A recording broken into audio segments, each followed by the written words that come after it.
De volta com a sequência do Jornal Sim, eu converso agora com o vereador de Colatina, Genivaldo Livre. Genivaldo, obrigado pela sua presença aqui nos estúdios do Jornal Sim. Bom dia, Altemar, bom dia a todos os telespectadores da TV Sim. É um prazer estarmos aqui prestando conta do nosso mandato. Bom, Genivaldo, vários assuntos estaremos abordando aqui, assuntos de interesse da população. Para começar, gostaria que você fizesse um balanço desse ano de 2009 do Legislativo colatinense, inclusive falando das finanças, o município aí que economizou dinheiro em comparação com outros municípios. Gostaria que você fizesse um resumo sobre esse assunto. Olha, a Câmara de Colatina é uma das câmaras que menos gastam os recursos públicos. Se nós compararmos a Câmara de Linhares, por exemplo, de Aracruz, gastam o dobro que Colatina gasta a Câmara Municipal. Então, os vereadores de Colatina são os vereadores que menos consomem recursos públicos proporcionalmente à população. Por isso eu quero agradecer aos 11 vereadores de Colatina que cumprem a sua obrigação, ou seja, votam as leis do município, fiscalizam, todas as propostas do prefeito foram aprovadas, todos os requerimentos, tribuna livre. Então, a nossa Câmara cumpre fielmente o seu compromisso e respeita o dinheiro público. Se nós fizermos uma comparação, não só quando eu fui presidente da Câmara, também o vereador Umi e agora o vereador Sérgio, nós aprovamos uma lei em 2004, uma lei de minha autoria, reduzindo o orçamento da Câmara. Nós podíamos gastar até 7% da receita da Prefeitura para manutenção da Câmara. Nós reduzimos para 5%.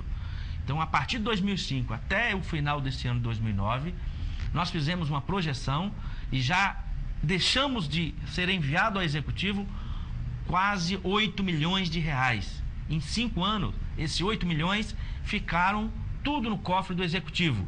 25% desse recurso foi para a educação, 15% para a saúde e uma parte do recurso foi para esporte, cultura, lazer, interior. Então, a Câmara de Colatina é um exemplo para o Espírito Santo e para o Brasil.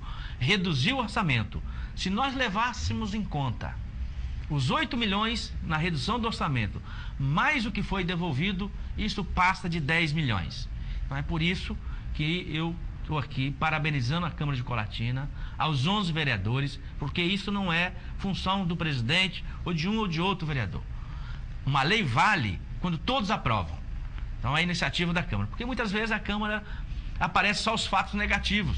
Então, nós temos pontos positivos, e esses pontos positivos a população precisa conhecer. Participar das sessões, acompanhar o seu vereador, o que vota, porque nós queremos o melhor para a Colatina. Genivaldo, inclusive eu gostaria que você passasse para o nosso telespectador, você trouxe alguns dados aí, diferença realmente gritante, né? Dados aí da revista Finanças Capixabas, diferenças gritantes do município de Colatina, que é gasto com a Câmara Municipal de Colatina, em relação a outros municípios, como você citou, Linhares, Aracruz, Cachoeiro. Gostaria que você passasse alguns desses números para o nosso telespectador. É um exemplo, a diferença é absurda. Por exemplo, Colatina, nós gastamos em 2008, a Câmara, 3.374.000. Linhares gastou 8 milhões, ou 8.185.000, quase 5 milhões a mais do que o dobro. Né? Então, cada colatinense paga para o funcionamento da Câmara R$30 por ano. Lá em Linhares, cada linharense paga R$62. E Aracruz, o município de Aracruz, nosso município vizinho, tem menos população que Colatina, tem menos vereador e gastou 8.424.000 ano passado, ou seja, mais de 5 milhões a mais. Então, o telespectador precisa conhecer os números, como a Câmara de Colatina funciona e quanto que ela gasta. Então, cada cidadão de Aracruz pagou R$108 por ano para o funcionamento daquela Câmara. Nós aqui, repetindo, pagamos R$30. E queremos discutir isso mais. Em 2012, por exemplo, as câmaras de todo o país vão discutir com quantos vereadores vão funcionar. Se é com 9, com 11, com 12, com 15 ou com 17. Então, quem vai votar isso são os vereadores. Então, nós vamos ter proposta, grandes debates, e é assim, debates lá cada vereador tem o direito de dar sua opinião, o seu voto, mas entender que a prioridade é o município e é o cidadão colatinense, que vota e quer o nosso trabalho.